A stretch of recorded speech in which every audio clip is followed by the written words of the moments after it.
Mesdames et messieurs, bonsoir. Bienvenue à cette grande édition du journal. Nous vous proposons de suivre déjà les grands titres.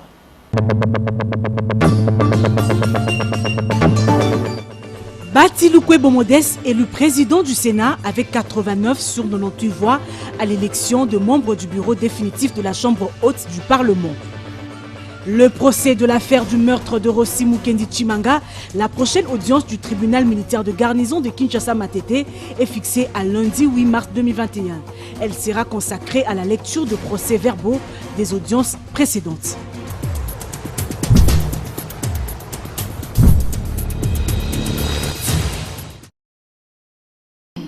Bonsoir à tous. Les membres du bureau définitif du Sénat ont été installés ce mardi 2 mars 2021 après leur élection. Suivez ce commentaire de Papi Katassi. Un véritable plébiscite pour Modeste Bati Lukwebo ce mardi 2 mars 2021 à la Chambre des Sages à l'issue du scrutin unique. L'ancien informateur de la République a obtenu la majorité absolue avec 89 voix sur 98 votants. Au poste de deuxième vice-président, après une petite cacophonie, c'est finalement le sénateur Sangouma qui l'emporte avec 50 voix au détriment de ses collègues Ndundu Bonongue José et Gerengo Valentin. L'unique candidat comme rapporteur, Michel Kanimbu, a raflé la meilleure avec 91 voix sur 98 votants. L'auguste assemblée du Sénat n'a pas pu départager les 4 candidats au poste de rapporteur adjoint. Kabamba 16 voix, Mbulansoum 25 voix, Ngundiaza Nefertiti 30 voix et Lelo 25 voix. Conformément au règlement intérieur, le tout va se jouer au second tour entre 3 candidats, Ngundiaza, Mbulansoum et Lelo. Même cas de figure lors du scrutin à la question à Guito Amel avec 30 voix passe au second tour devant Fikir et 28 voix. Au niveau du caissier adjoint, un deuxième tour est programmé par les scrutateurs. Ida Kidima a terminé en tête avec 49 voix. Ilanga Rigen Bakonga 29 voix et Moukalai Célestine 19 voix. Le deuxième tour verra affronter Ida Moukalai face à Ilanga Rigen Bakonga. Par ailleurs, le tribunal militaire de garnison de Kinshasa-Matete a poursuivi ce lundi 1er mars 2021 l'instruction de l'affaire du meurtre de Rossi Mukendi Chimanga, activiste de droits de l'homme. Il a procédé par la lecture de procès-verbaux des audiences précédentes avant de renvoyer la cause à lundi 8 mars prochain. Sylvain Kapombo Sengele a pris part à ces procès suivants. Si à l'audience précédente, le tribunal militaire de garnison de Kinshasa-Matete, qui juge le brigadier en chef Toki Nkumbo Gérard, présumé auteur du meurtre de Rossi Mukendi Chimanga, n'avait pas procédé à l'instruction de la cause au motif du retrait des avocats, aussi bien des parties civiles que ceux de la défense. Celle de lundi 1er mars 2021, l'équivoque sur la prestation des serments des 3 juges assesseurs était levée. Sur instruction du président des séances, il a été débuté la lecture par les greffiers des procès-verbaux des audiences passées, question de permettre à tous la bonne compréhension du débat antérieur. Mais séances tenantes, les conseils des avocats des parties civiles ont sollicité et obtenu du tribunal une remise. Ils ont estimé que ces procès-verbaux étaient incompréhensibles et moins plausibles. Pourquoi nous sommes d'avis que votre tribunal puisse renvoyer l'affaire de telle sorte que le procès-verbaux soit bien fignolé et ça va vous permettre de comprendre aussi le feeling du procès. Il y a eu des déclarations éloquentes qu'on ne voit pas et qu'on ne comprenne rien. Je ne peux pas revenir sur ce qui a été dit par mon excellent confrère Maître Bondo. Moi, je ne suis pas partie civile. Encore au moins une personne de sexe féminin. Encore au moins gay. Donc, je suis avocat de partie civile. Je suis un homme. Alors, lorsque le PV renseigne que je suis mademoiselle Kanyekete, en même temps partie civile, il y a de quoi il faut tirer des conséquences. La cause a été donc renvoyée à lundi 8 mars 2021 pour la poursuite de l'instruction. Et puis la police nationale congolaise de la ville de Kinshasa tient à faire respecter la mesure de couvre-feu qui commence de 21h à 5h du matin. Donc à Kinshasa, capitale de la RDC, nous allons suivre ces dossiers de la police nationale congolaise. La ronde nocturne du commissaire provincial de la police lui a permis de se rendre compte de la nécessité qu'il y a à faire respecter scrupuleusement le couvre-feu décrété par le président de la République. Des bars, dancing et nightclubs fonctionnent impunément pendant les heures interdites.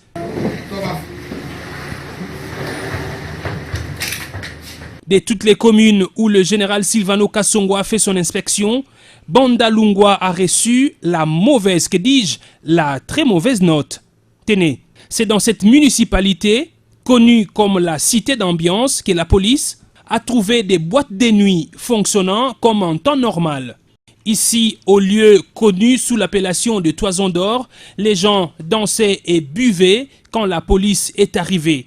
Certains ont pris la fuite, d'autres se sont enfermés à l'intérieur, barricadant toutes les entrées. La police a relevé les plaques de leurs véhicules laissés dehors.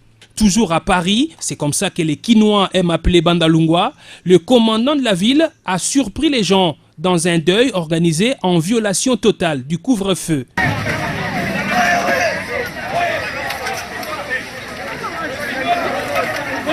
Ayant pris la poudre d'escampette à l'approche de la police, les personnes qui participaient à cette veillée mortuaire, organisée sous l'avenue Bouété, se sont par après mises à lancer des pierres et autres projectiles sur les policiers, caillassant même un véhicule des forces de l'ordre.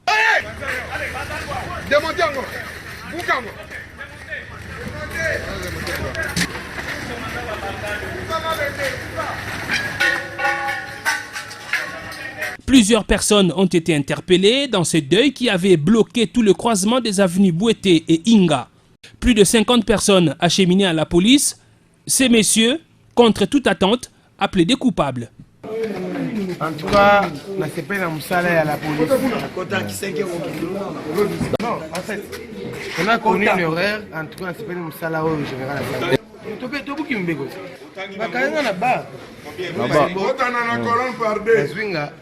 En tout cas, général, bien.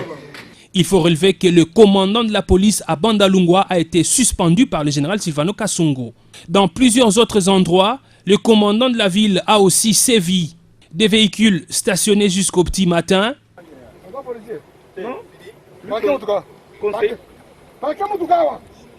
Des passants interpellés. Les Kinois devraient savoir que 21h est une ligne rouge à ne pas franchir, même par les bus Transco, comme celui-ci surpris à 2h du matin. Alors que des personnes circulant après 21h avec des motifs valables ont été entendues et laissées passer, après avoir présenté les documents prouvant la nécessité de leur déplacement pendant le couvre-feu, ce jeune homme, comme beaucoup d'autres Congolais habitués à la corruption, a tenté de soudoyer un officier de police pour passer le checkpoint.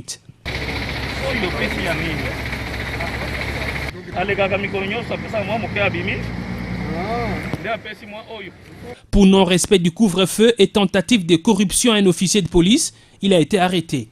Les policiers, il faut le souligner, reçoivent chaque jour des primes sur instruction du chef de l'État Félix Tshisekedi pour l'opération couvre-feu. Tous ceux qui y participent reçoivent leur dû.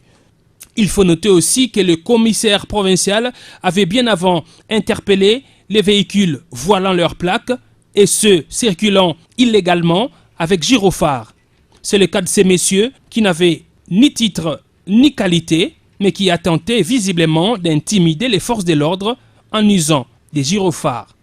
Oui, tu es qui? Tu es le gyrophare? Agent de la RPTC. RPTC. Un agent de la RPTC, même le chef de la RPTC a les droits d'avoir les gyrophares. Tu n'as pas suivi le communiqué de la police? Bien. Pourquoi tu n'as pas enlevé? Tu viens intimider les politiques qui sont à la barrière? Je ne viens pas intimider qui que ce soit. C'est juste que je n'ai pas encore récupéré ma feuille de route. On avait dit quoi? Le véhicule sera saisi. Le communiqué était clair. D'abord, tu viens après 21h Et en plus, c'est un gyrophare pour intimider les policiers. Non, non, c'est pas pour... Tu mets ça en guise de quoi? Il n'y a pas la montée. Tu es qui pour avoir les gyrophares? Tu es qui toi? Tu as quelle qualité? Tu as quel grade? Quel titre pour dire gyrophare? 16 miliciens sont morts, 7 autres capturés et 3 éléments de FARDC ont été tués. C'est le bilan de 2 jours d'affrontement entre l'armée congolaise et cette milice à Mwanga, une localité de la province de l'Ituri, du samedi au dimanche 28 février 2021. King Johnson Lusala nous en dit plus. Elle a été occupée pendant presque 6 mois par la milice FPIC Chinyakilima. La localité de Mwanga, bastion de cette milice aux environs de la ville de Bounian, est désormais sous contrôle de la FARDC. Le commandant des secteurs opérationnels Ituri, l'amiral Ejid Ngoyi, a lui-même fait une descente sur terrain dans ces villages situés à une dizaine de kilomètres de la ville de Bounian, chef-lieu de province de l'Ituri, accompagné de son état-major pour palper du doigt la situation du terrain après les intenses combats entre l'armée loyaliste et cette force négative. L'amiral a donné des instructions aux troupes sur terrain pour conquérir totalement Mwanga et ses environs. Le bilan de l'opération fait état de 16 miliciens neutralisés, 3 militaires FARDC tués par les miliciens et 7 autres miliciens capturés avec plusieurs dégâts matériels causés. Ces assaillants sont même reconnus et identifiés comme fils du milieu par certains habitants lors de leur transfert à Bunia. Je connais Tanguy, c'était petit de la centrale, il était à Boussaga. En tout cas, tout ce qu'il a fait, il a tué beaucoup de personnes à Boussaga. On a tué même notre capitaine de la centrale Soweto. En tout cas, nous regrettons trop fort de sa disparition. C'est une personne vraiment qui était vraiment trop courageuse. Nous regrettons de sa... On a vu ce petit Tanguy, c'était pire. Avec cette victoire, l'armée congolaise a réussi à écarter un danger sécuritaire qui pesait sur la ville de Bounian. Ceci grâce aux opérations lancées après plusieurs tentatives ratées de ces assaillants de la FPIC, des marchés sur les chefs-lieux de la province de l'Ituri, souvent en coalition avec la Codeco. Dans le cadre de l'assainissement de la ville de Kinshasa, le gouverneur Gentini Ngobila Mbaka s'est entretenu ce lundi 1er mars dans la salle polyvalente de l'hôtel de ville de Kinshasa avec les bourgmestres de 24 communes de la capitale. Il a rappelé à l'ordre toutes ces autorités municipales qui observent depuis un temps un relâchement dans l'assainissement de leur juridiction. Suivez. Un relâchement s'observe depuis un temps dans les chefs des bourgmestres des 24 communes de la capitale Kinshasa en ce qui concerne les instructions leur données par le gouverneur de la ville, Gentini Ngobila Mbaka. Instructions relatives à l'opération Kinshasa-Bopeto. C'est ce qui justifie cette réunion avec les concernés. L'autorité urbaine a saisi l'occasion pour rappeler à l'ordre chacune de ces autorités municipales. Je vous ai appelé seulement pour un rappel à l'ordre. J'aime bien le faire parce que quand les sanctions arrivent, je n'aurai pas qu'on me traite d'injuste. Parce que moi-même, je n'aime pas les injustices.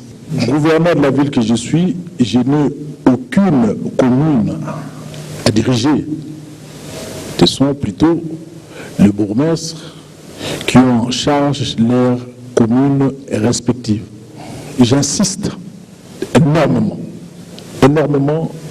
alors énormément, sur la salubrité, l'assainissement dans vos communes respectives, surtout sur les artères principales de vos communes. Reprenez-vous, Lemba, reprenez-vous. Kinshasa, reprenez-vous. Kinshasa, il m'a beaucoup dessus. Kinshasa. Et juste après, le chef de l'exécutif provincial a aussi échangé avec les chefs des divisions urbaines de Kinshasa. Il a été question pour Ngobila Mbaka de vérifier l'authenticité d'un communiqué invitant les fonctionnaires des services publics de la ville à observer un mouvement de grève à partir du mercredi 3 mars 2021. Mais tous ont déclaré n'avoir pas pris connaissance du dit document. Et le gouverneur de leur rappeler que la ville paye systématiquement et régulièrement la prime des fonctionnaires. Ces derniers sont même payés avant les membres de son cabinet, a-t-il soutenu. Mois de mars, mois dédié à la femme. En ces deuxièmes jours, José Moussangana nous propose le parcours exceptionnel de la deuxième personnalité la plus importante des États-Unis d'Amérique. Il s'agit de Kamala Harris.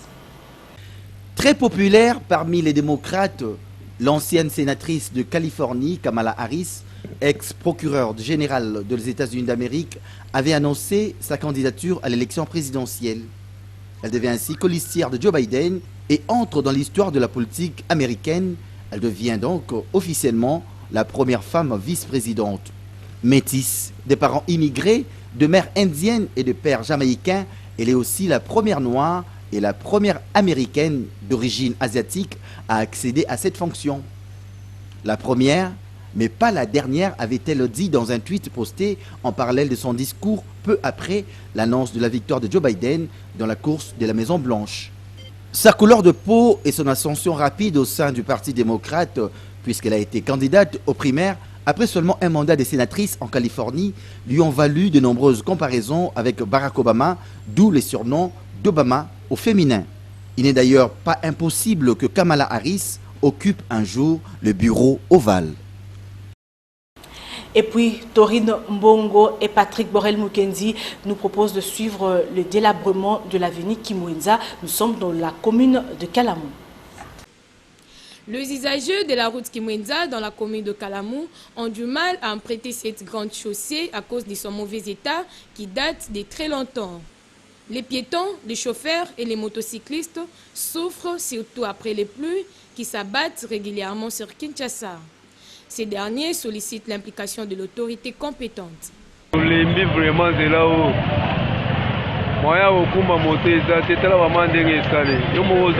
Nous sollicitons l'implication des autorités compétentes de la ville. Ça fait 2 mois que cette route est délabrée. Nous peinons pour circuler normalement.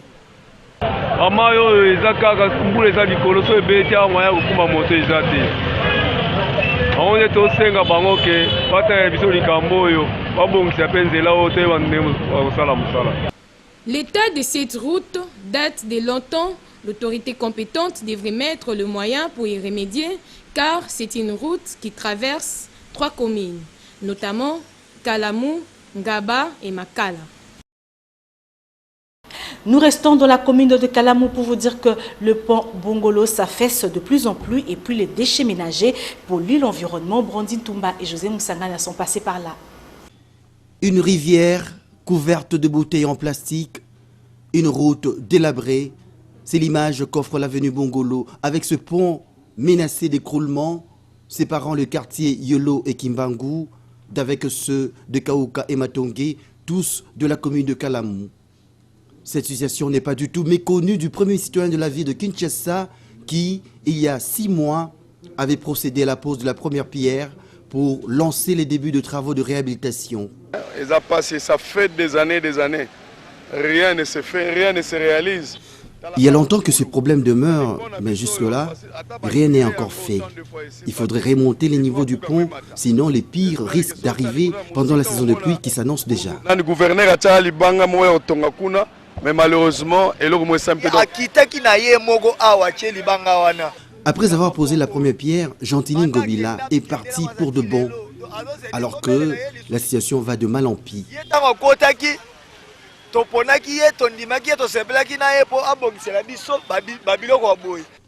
Il est vrai que le gouverneur de la ville de Kinshasa s'est bat bec et ongle comme un diable dans un bénitier pour la reconstruction de la capitale, mais trop embrasse au mal-étreint, dit-on. Il faudrait d'abord achever ce que l'on a commencé au risque de devenir le constructeur des ouvrages inachevés. Et nous allons maintenant prendre le condensé de l'actualité africaine avec nos partenaires de la Voix de l'Amérique.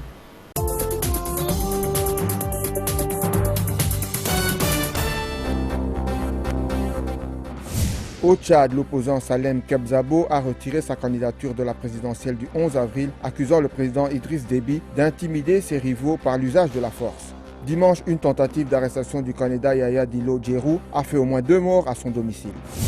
En RDC, l'armée a annoncé avoir tué 16 miliciens et perdu 3 soldats en 3 jours d'offensive contre le groupe armé Forces patriotiques et intégrationnistes du Congo en Ituri.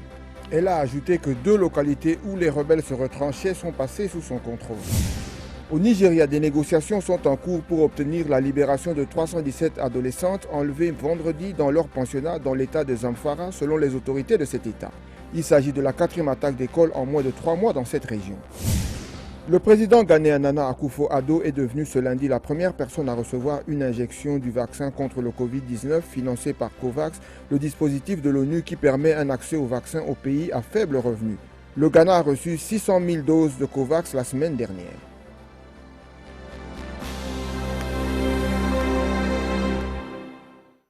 Nous allons à présent compléter l'actualité de ce mardi 2 mars 2021 avec les parutions de journaux. C'est dans une sélection et un commentaire de Polydor Patrick Ngaziami. Place maintenant à la revue de presse.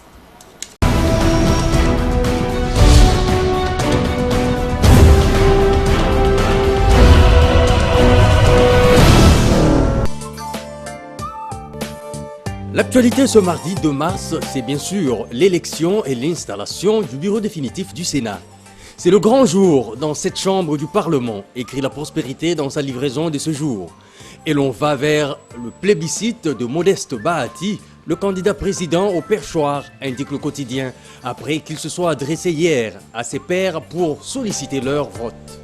Bahati, qui a laissé entendre que l'objectif qu'il poursuit en postulant au poste de président du bureau définitif du Sénat est celui de la recherche des voies et moyens en vue de la transformation sociale de la RDC, de doter le pays des instruments juridiques nécessaires pour concourir au mieux-être de la population et l'amélioration de la gouvernance publique de son pays. Par ailleurs, renseigne l'agence congolaise de presse, le sénateur candidat président du bureau du Sénat a expliqué dans son discours de campagne sa volonté d'amener la Chambre haute du Parlement à contribuer à la consolidation d'un état de droit au service de tous les habitants de la RDC. Et pendant ce temps, signale La Prospérité, Samalou Condé met le cap vers la formation du gouvernement après avoir consulté 50 groupes de différentes couches sociales constituant les forces vives de la RDC. Au sujet particulièrement de la nomination des membres du gouvernement de l'Union sacrée de la nation, la SENCO propose leur portrait robot. Pour la conférence épiscopale nationale du Congo, écrit l'Avenir, il ne suffit pas de changer simplement de camp politique, ce qui correspond à changer de vêtements. Faut-il encore rompre avec les antivaleurs et s'engager à travailler? Raison pour laquelle seuls les hommes et les femmes qui ont fait preuve d'une bonne éthique dans leur passé et qui ont une expérience dans le domaine requis, soucieux du bien-être de la population, méritent d'être cooptés pour gérer les institutions de l'État et les entreprises publiques. Les prélats catholiques font aussi des réformes électorales une préoccupation majeure. En effet, titre Forum des As, après Adolphe Mouzito, la SENCO dit non au glissement. Les évêques membres du comité permanent recommandent des élections crédibles en 2023, des élections transparentes et apaisées, et pas plus tard. Question d'éviter tout prétexte pour un glissement quelconque. Ce credo réformiste, les évêques membres du comité permanent l'entonnent aussi en chœur en direction du Parlement, invités à consacrer en priorité la session de mars aux lois sur les réformes électorales et l'organisation de la Commission électorale nationale indépendante. Bonsoir.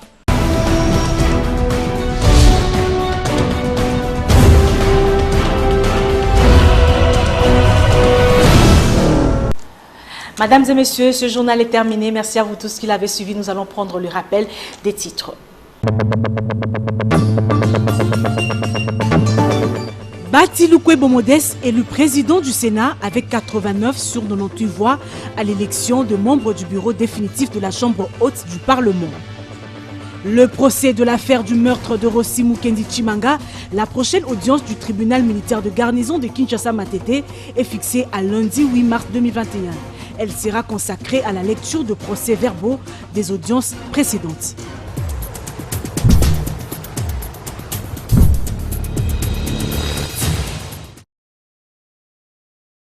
Mesdames et messieurs, ce journal est terminé. Merci à vous tous qui l'avez aimablement reçu dans vos maisons. Je vous retrouve demain à 19h avec le même plaisir. La prochaine session d'information, c'est demain dès 7h30 avec Patricia Bassois-Mwanda que vous retrouverez peut-être à 10h et à 12h aussi. À 16h, Jenny Tamboué Malou vous présentera le journal en lingala. Au revoir.